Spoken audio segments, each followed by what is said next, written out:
We're going to move into round two here. Walter, thanks for doing this. No problem at all. I like your T-shirts. Mine's cooler than yours, but... It is. It's a better color. Because it's chocolate. Yeah. It's fun. Yeah, it's cool. We're thinking of doing a round of Generalist pink shirts with our blue logo. I have a pink shirt too. It's a chocolate pink shirt, but T-shirts are the way to go, man. T-shirts kind of exude this generalist attitude, right? You're not a suit guy having to be in a suit job, but T-shirts mean you can basically do anything you want to do because you're wearing a T-shirt. It's cool. So let's introduce founder of Singlife, one of them, right? Which exited, I guess you would say, to Aviva. How does it work? Yeah, look, we built a business called Singlife. Actually, my background was an insurance guy. I used to run HSBC's insurance businesses in Singapore for years. I came to Singapore in 2000 as an actuary, as an insurance guy for a long time. We built a business called Singlife, or Singapore Life at the time. And we built that from zero to about $4 billion in about 6 years. We started with Singlife. We acquired Aviva. Okay. Just because they were the bigger entity. We arranged a big structure to take private equity and debt and a whole bunch of stuff to assume this business and bring this whole thing together. But we basically built the fifth largest life insurance company in Singapore in about 5 years' time, which was a fun thing to do. Yeah. Had a lot of fun doing that, yeah. Impressive. And next, you got out of that, and on your shirt, you started chocolate, which we're going to get to that in a little more depth. But before we do that, one of the things, if you haven't watched our show before, we kind of have a pattern of sorts for the things we try to learn from people and share with people. So even though this is a live show, we're going to still do what we normally do. And we want to just thank Walter for doing this with us and for going live with us. So without further ado, we're going to kind of bump into our normal episode mantra here. Here we go. Yeah, so it's not a secret. We are a generalist. And I think you as well. And I want to touch on the point of generalist versus specialist. So just going through your life as actuary, then insurer, founder, what do you think you bring along this way and say, this is more generalist of me, and why it was so important for you as a builder? Look, I think anybody that is building a business has to be a generalist by nature. If you're looking after the whole thing, you have to understand all of its components and not just a specific part of it. Now, if you have a specific skill like I was an actuary insurance guy, yes, that is a foundational tool around which generalist capability can be created because actually, I know some stuff about insurance, and so I should more or less understand the bigger picture. But you have to have that generalist skill around, okay, well, yes, I understand insurance, but do I actually understand technology? Do I understand marketing? Do I understand the mechanics of people that bring these things together? And so you absolutely have to be a generalist in order to kind of get the bigger picture about how things put together in order to make something successful out of particularly a startup kind of world. But what is the challenge to be a generalist? Because I felt that sometimes in my life during my career, people say, hey, you know so many things. You're not a specialist in X. But what do you think about these people that are getting these type of feedbacks? I think that I think we're all starving for information and not even information, but for why are we here in the first place? Like, what is our meaning of life? Why are we on this planet? And what is our ambition to get somewhere? And when we're all dead, what are people going to say about us when we're gone? And so that's a general question. It's the same question for everybody. So how do you kind of navigate through that whole outcome? How do we use the skills that we have to do two things? Number one is actually have a great life while you're here. And number two, do something useful with that life, which actually impacts and helps other people. So in my view around generalism is how do you actually make an impact in a general way, not in a specific way, but use your specific skills to have a general outcome that is in the benefit of the most possible people you possibly can. And when you think of yourself as a CEO and stuff like that, and you're obviously hiring people and building a team at Singlife and Chocolate, do you look for generalists and specialists in the kind of rank and file? No, man. I just look for people that I like hanging out with every day because you have to wake up. You have to I go, like that. Yeah, like these are people you're going to spend your time with, right? In work, this is your other family. So you have a family at home and you have a family in the office, and you have to do family stuff at home, which is half of your life, and you have to do work stuff, which is the other half of your life, and you have to actually enjoy the people that you work with. And so if you're in a job with people that you hate, change jobs, because that's a crappy way to spend half your life. If you're doing something with people that you really like, then you can do all sorts of stuff. And the generalist nature of that is you find people that are complementary to your skills. So I'm really good at the finance and the producty type stuff, but I'm less good at tech, but I've got a good opinion. I'm less good at marketing, but I have a solid opinion. But you just bring all that stuff together and find a workplace which has got all these generalist people that actually come together to form a common outcome and a common good, which is beneficial to me as a person, beneficial to the business as a community, but also beneficial to the customers who are the users of the products that we create. So tell us a little bit, you're not from Singapore, obviously. Like why did the Singapore thing happen, and why you're on round 2, as I think about, of a chocolate, you're doing it again in Singapore. Yeah, man, I'm South African, and like all South Africans, we try and leave South Africa.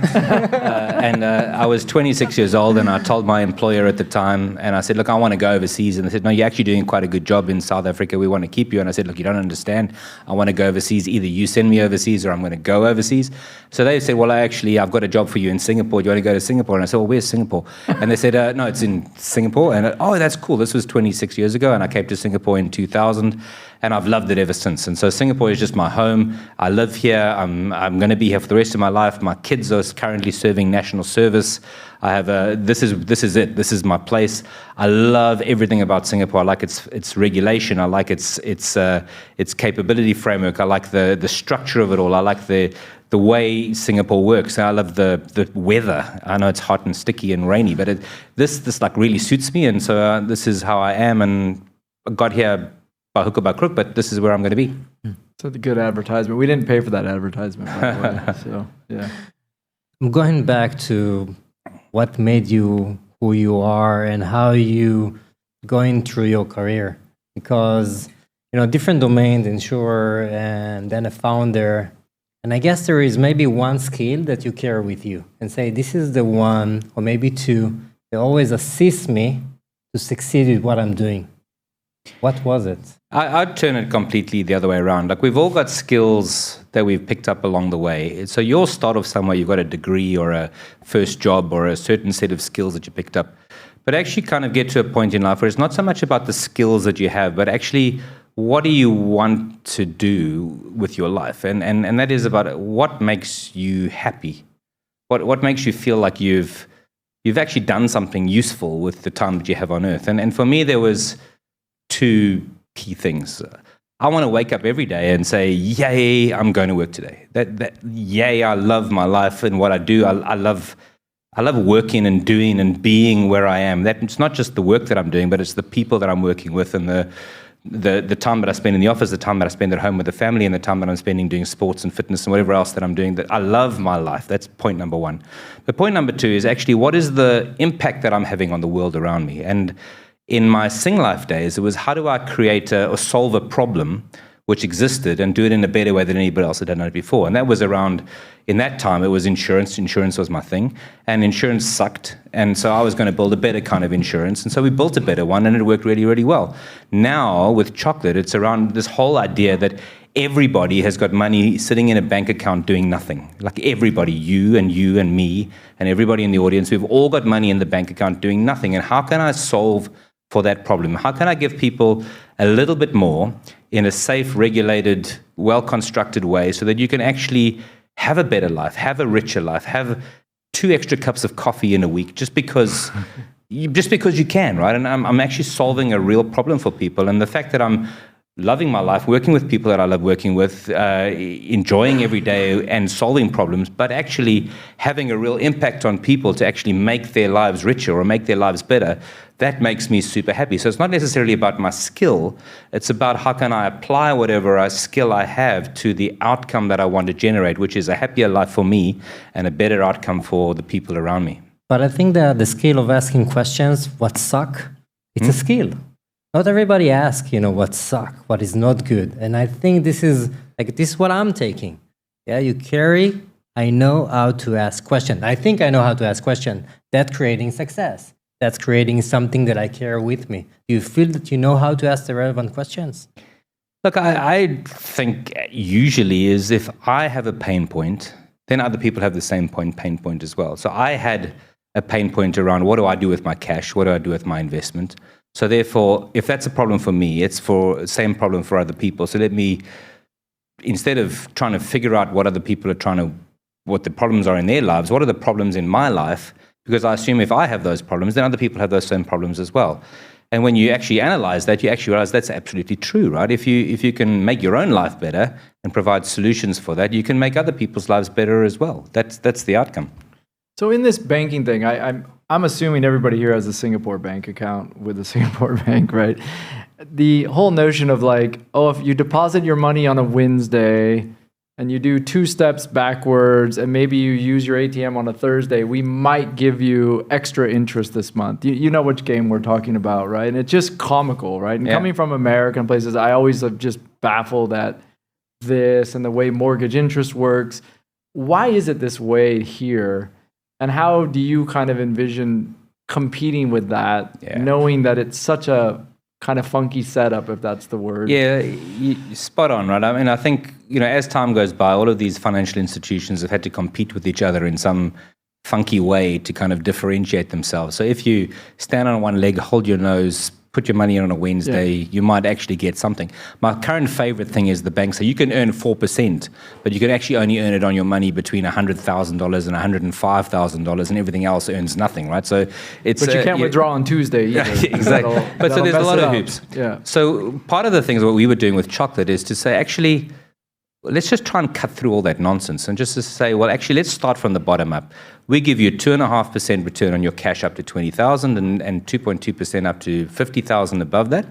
And no hoops. Like you don't have to have a salary credit or a spend on your credit card. You don't have to stand on one leg or put it in on a Tuesday or a Wednesday. You just put it in and you get it. And it's not only that, you actually see those returns every single day. And we thought, well, actually, with all of this nonsense and fluff and competition and bullshit, that comes from bank-like marketing, we can just do the right thing for customers and actually just do something that is what it says on the box and delivers what it is supposed to deliver, which is a better yield for customers, is what we're trying to build. If you look at your user, on your consumer, is it Michael? Is it me? Is it Nicole? Look, it's everybody with a wallet. Everybody that has a bank account is a potential customer. We have 100,000 customers in Singapore. We have over $1 billion of assets in the platform. Our business has grown phenomenally well because we are addressing a real need. Customers really do have cash in the bank that's doing nothing. There's $1 trillion of cash sitting in bank accounts in Singapore doing not very much. We just want to help a little bit of that to just do a little bit more and help people along the way with that cash. So you just mentioned an AUM number. Let's kind of rewind a little bit because I think this is an interesting story.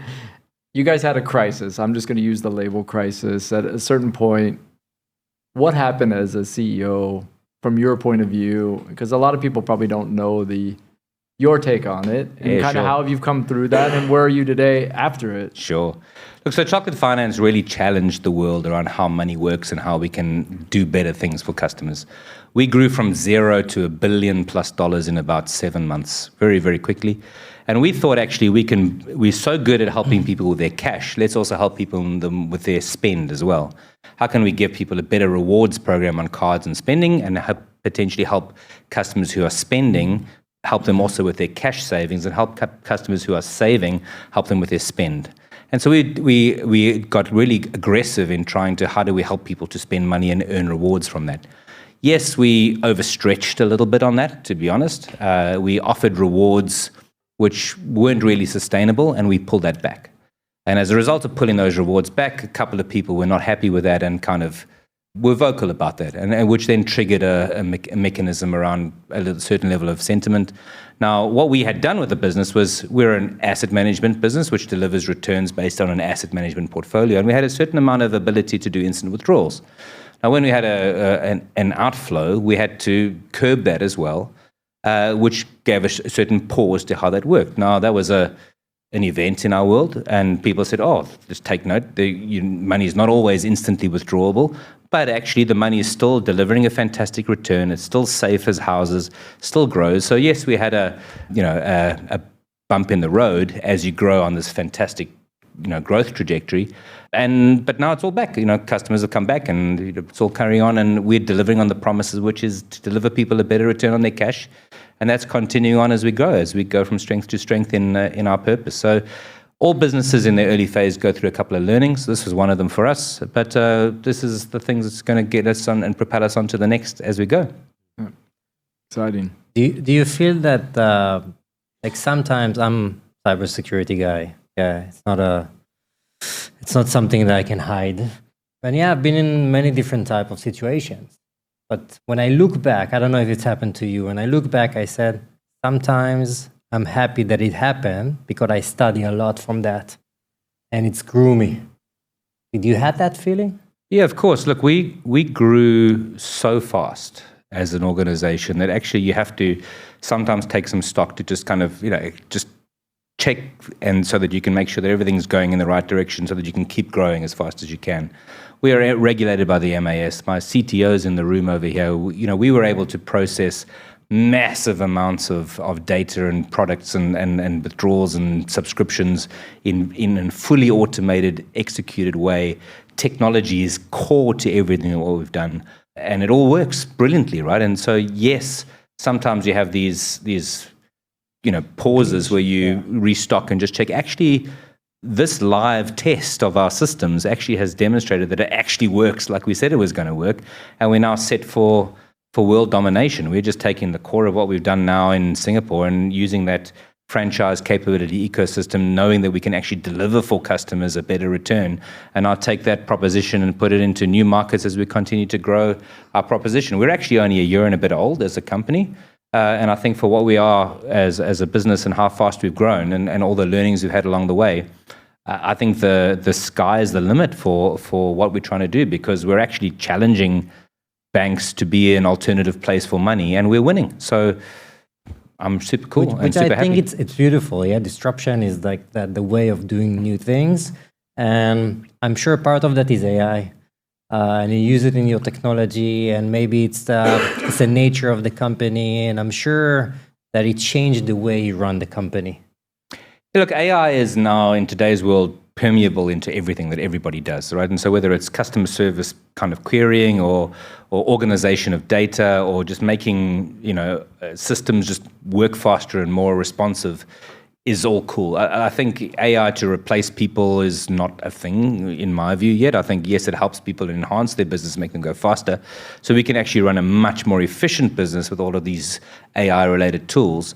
But AI is not replacing everything or anything at the moment in our world. But it is intrinsic to making sure that the capability frameworks that we do is running more efficiently than if there was no such tools available. So very happy with the progress on these things. Where do you feel that it saves time?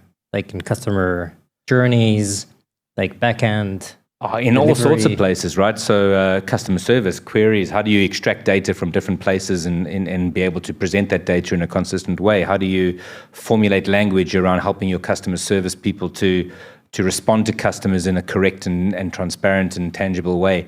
How do you get corporate governance in a way which is working consistently? If you have to do, like in regulated businesses, right, the amount of governance that's in place is huge. Yeah. How do you regulate the organization within your own governance framework without holding 20,000 people to kind of, check everybody? You can use AI ecosystem languages to kind of make sure that the right things are done at the right points in time, that certain things are getting checked at the right framework, so that you can just be more efficient as an organization as you grow. These are solutions, the general solutions, not just a chocolate finance solution. This is every business needs these kinds of tools to help them go faster, more streamlined, with less people, just to grease the machine. It's oil is what AI is. It's not a new person. It's grease.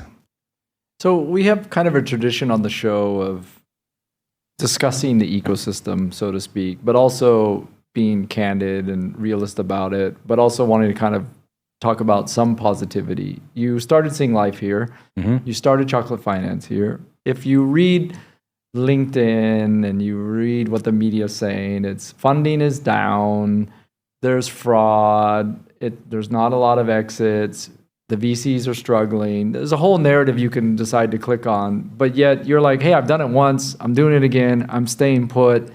It's your headquarter again for what's going to become, a multi-country business. What's your spin on the ecosystem and your take? Yeah, so starting on Singapore, Singapore is the coolest place in the world. And if you can be successful in Singapore, you can generally be successful in other places because Singapore is hard. You've got hard regulation. You've got critical customers, as you've seen. Like you make one false move and they take it out. If you can be successful in Singapore, you can generally take that experience and learn anywhere. So I'm super number one on that. To your second point around capital and funding and VCs and stuff, you're absolutely right. What you've seen in Southeast Asia is actually a lack of exits. I mean, my Singlife was one of the few that actually was an exit, which is rare. And lucky for me that happened. But it is tough out there to get new funding. And it's tough to find the logical next steps. But this is kind of true for other places as well. The same lack of exits exists in the US as well. There's more of them, there's more startups and more businesses, and so you do get more exits. But is it proportionately more? I don't know. I think there is massive pressure on VCs for returns. I think a lot of VCs had deployed money a long time ago, and the fact that they haven't been able to exit those things has led to problems and a difficulty to raise new capital. And the difficulty to raise new capital means it's difficult to deploy new capital. And so the cycle of the ecosystem struggles when there's no fresh capital coming in, although there is a lot of capital out there. I think we're also seeing a position now where public markets have done phenomenally well. So, if why invest in startups when the public markets are up 20, 30, 40, 50% on a year? So all of these factors are kind of affecting the startup landscape. You've also had a problem where you have, 5 years ago, you had, 5 startups in a particular field. Now you have 100 startups in the same field. So how does capital get deployed to those same pieces? Yes, you are still seeing more and more capital being deployed year on year by VCs. But it's now spread amongst a much larger number of startups, which means that valuations per startup goes down, ticket sizes is down, and failure rates is much, much higher as well. So it's tough out there. It really is.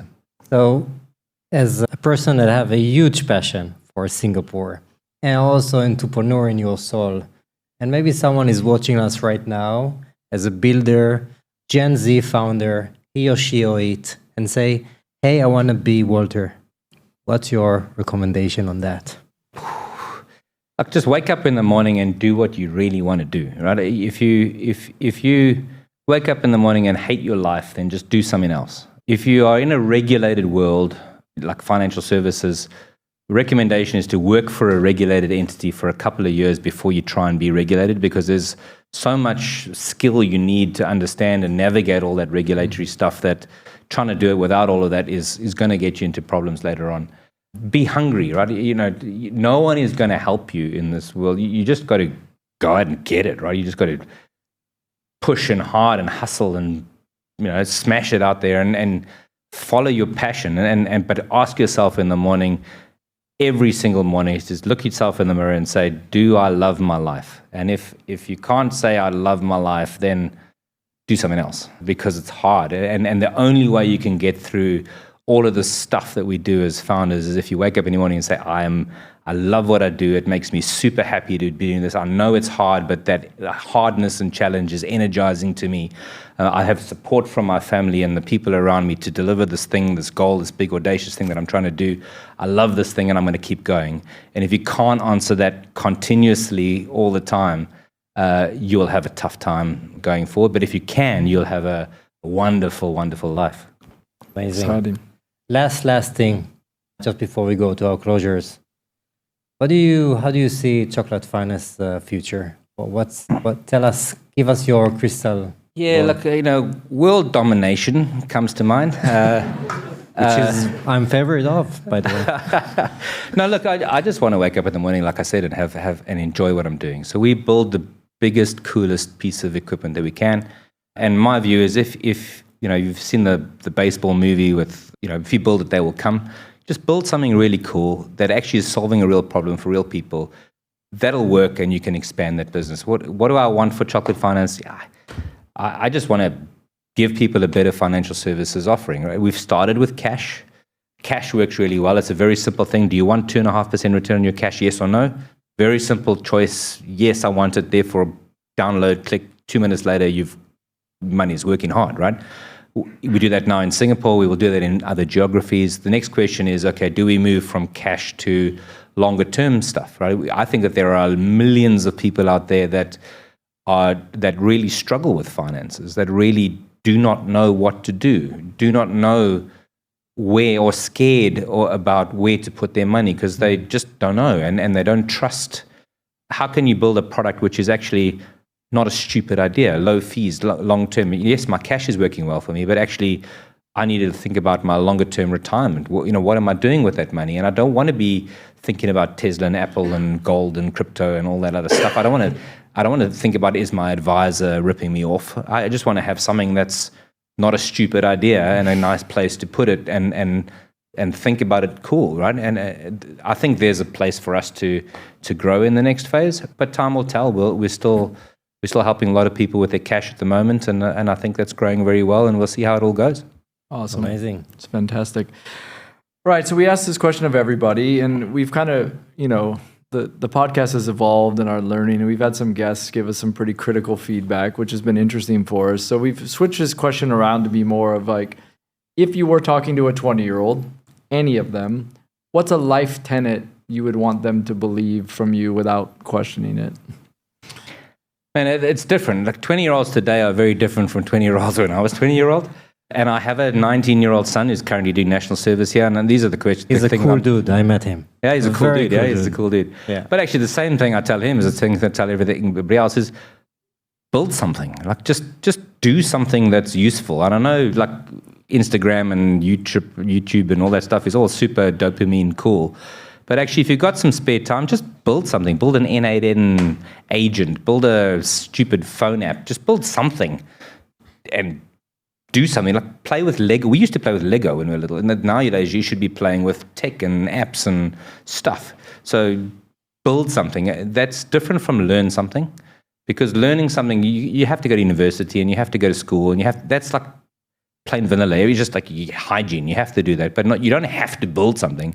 But if I'm giving you some advice, build something because you can take these learnings and things and actually learn from building, and it'll make you a better person and more capable and more generalist as you move to the next phase of your life. Yeah. Cool.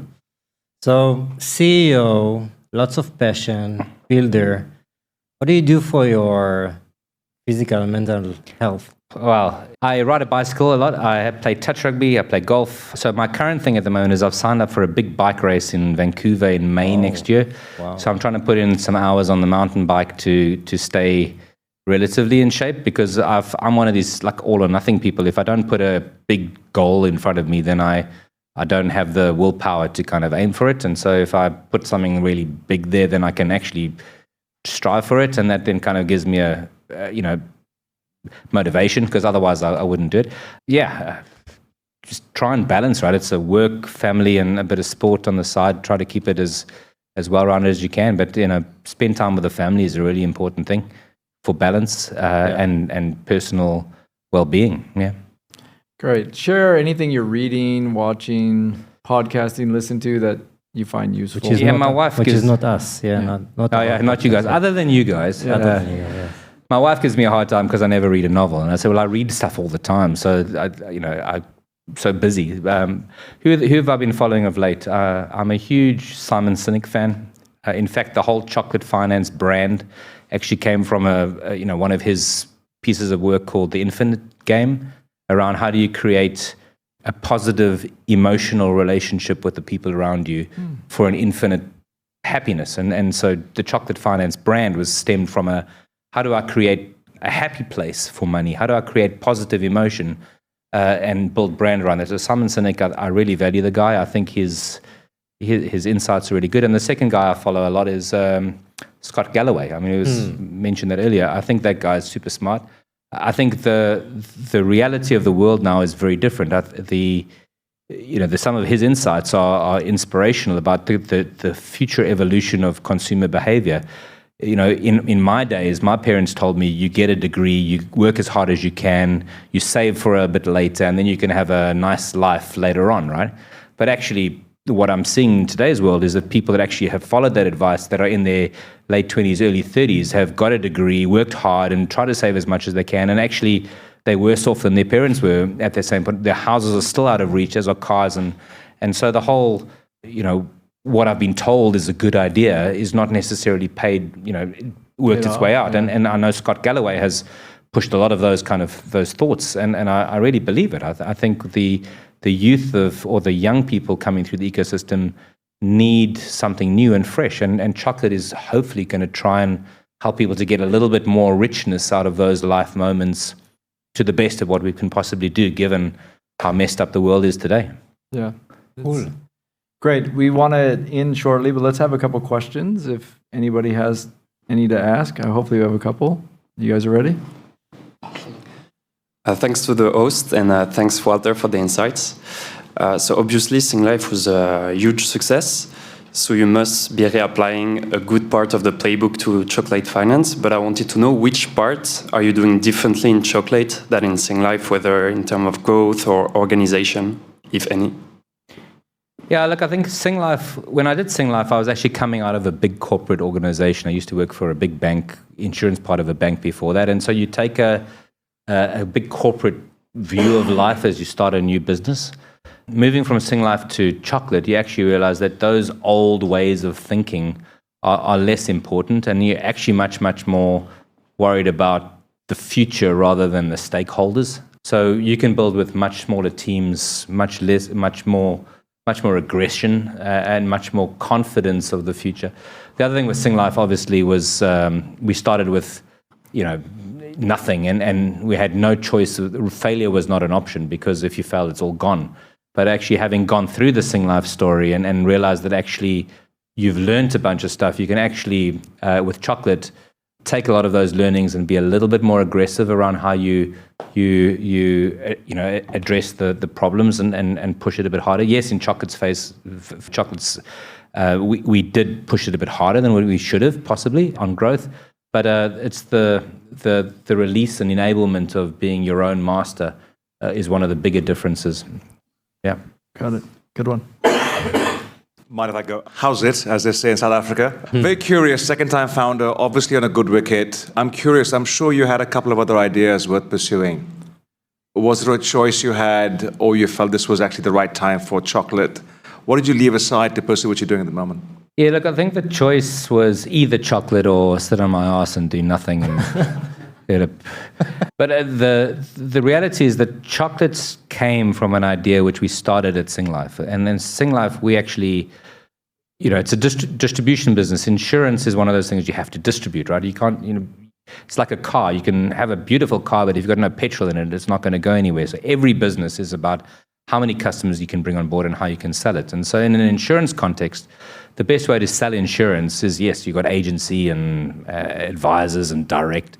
But there's a really big part of insurance is you sell through banks or bank assurance. And we were Singlife, we weren't big enough to be able to go and spend $1 billion on a DBS bank assurance deal. So I thought, well, let's just build a bank. Let's just build an insurance policy which actually looks like a bank, works like a bank. You can put money in any time, take money out any time, give you an interest or crediting rate on top of it, build a phone app and a debit card, and build a neobank or something that's not a bank but competes with banks for deposits. And that worked really, really well in Singlife.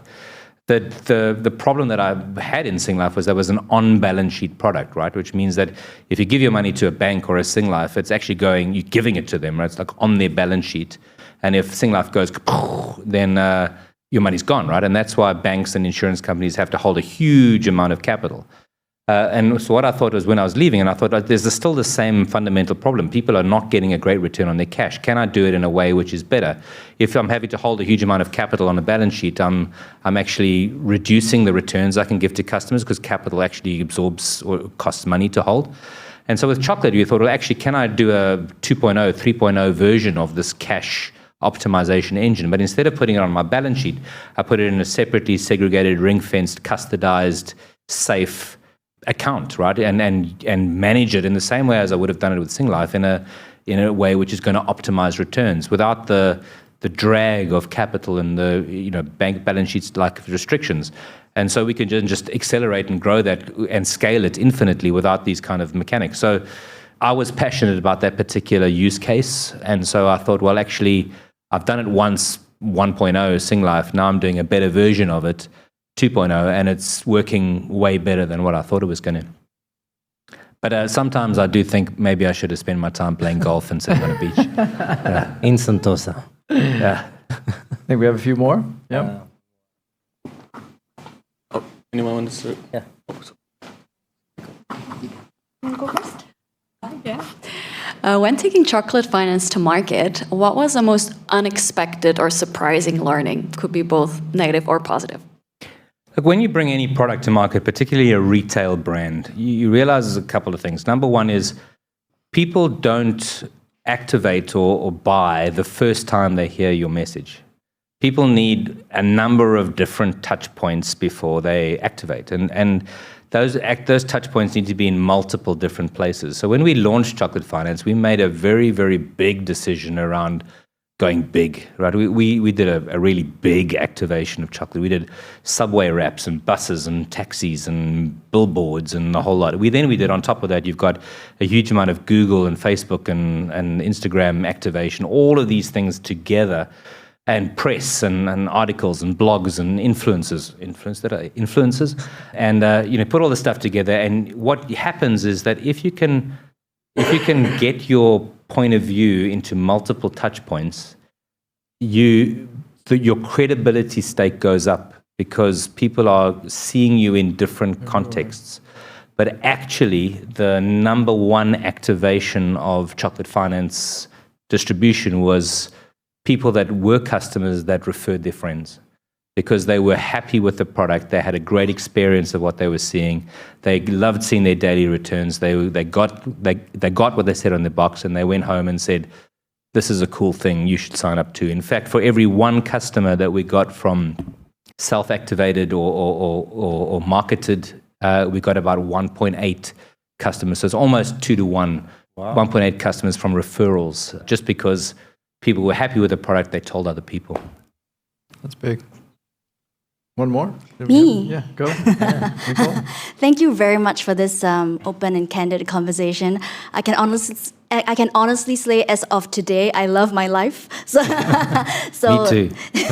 Thank you very much for that. I have 2 questions. I think the first one is, what struck me the most when I saw chocolate finance was it's all over the subway.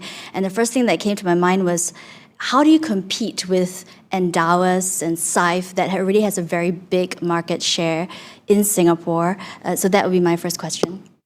Well, I'm not competing with Endowus and stuff. I'm competing with DBS and OCBC and those guys, right? Those guys have got $1 trillion of cash. Sife and those is like... I was on a panel with Dhruv at Sife yesterday, and we like having a couple of coffee afterwards, and he's saying, well, we are both the rats at the bottom of the table trying to scrape up the bottom of whatever's the banks are leaving on the table. So actually, no, those guys are my friends, right? My ambition is everybody that's got money in a bank account doing nothing, I can deliver hopefully something better for them than what they're currently getting. The world is changing. If you talk about McKinsey reports, and there's a lot of data which is showing that wealth is actually flowing out of banks into products like Sife, Endowus, chocolate as we go, because these are the new ways of thinking, right? It's why banks have been doing what banks have been doing for 200 years. This is old. Why drive in an ox wagon when you can drive a Ferrari? The world is becoming a better place, and so this wealth is flowing into our ecosystems. That's why I'm doing well. That's why Sife's doing well. That's why Endowus is doing well, because these are good offerings which are alternative to what people have been exposed to in the past. Another thing that fascinated me was how you actually grew to 1 billion in 7 months, because it's not easy. And one big thing in the finance industry, is trust. So how do you actually build trust with consumers and clients and compete with banks like DBS or whatever and the likes that have already a lot of trust? look, it's hard, right? And we are very fortunate. Singapore is a great place, regulated by MAS. The regulation here actually inspires a bit of trust. So you get that piece. I was very fortunate to having come from a business which was successful at Singlife and then building something new, and that also added a bit of trust.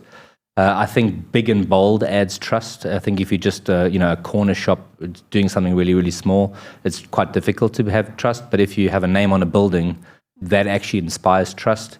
If you have customers talking about you, that inspires trust. And all of those ingredients come together. I think Singapore is also a place where people are a little bit more open to try new things, which is quite different from other markets. I think people, for chocolate doesn't want all of your money. We just want some of it, right? So, people will still keep their accounts with those big banks where you still need to have your pay now and your stuff. But we'll just put a little bit to chocolate because, we'll try it. And then what happens is actually it works. Chocolate delivers the returns, and we've been doing it consistently at a significantly better rate than what people have been able to get from their bank accounts. And that, constant delivery has inspired more trust. And as we go, yes, we've had a couple of hiccups along the way, a couple of learnings, but that's all now in our learning journey, and we've moved beyond that. And, we're in the new phase of world domination and taking over the world. Fantastic. Any else? Last question for anybody? I actually have one last question. How do you actually make money if you can give people 2 to 2.5%? Yeah, so, we basically take spread. So we take customers' money, we invest it, and then we are on the hook to deliver a 2.5% return. But if we outperform that, then we take a spread on how that money works. So unlike other companies, which basically take a 15 or a 20 or a 80 basis points on your money. So that's another thing in this industry, right? No one actually talks about their fees. They can say, earn this much money, but they don't tell you how much fee they're taking. We don't have any fee, right? If we don't earn the returns that you're going to make, we don't eat at all, right? So that's how confident we are in our ability to generate returns, is that we only make money after customers have made money.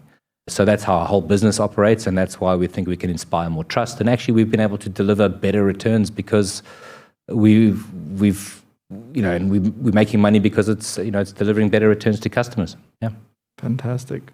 Cool. Awesome. We will end so that we can let people go. The bar will be open for a while, and hopefully we can hang out and chat with people. Walter, thank you so much. Thank you so much. I'm happy to be here. Sorry it's taken a long time, and I've got a lot to say. Yeah, it's fun. It's worked out great. Borgo, thank you as well. Thank you, Borgo.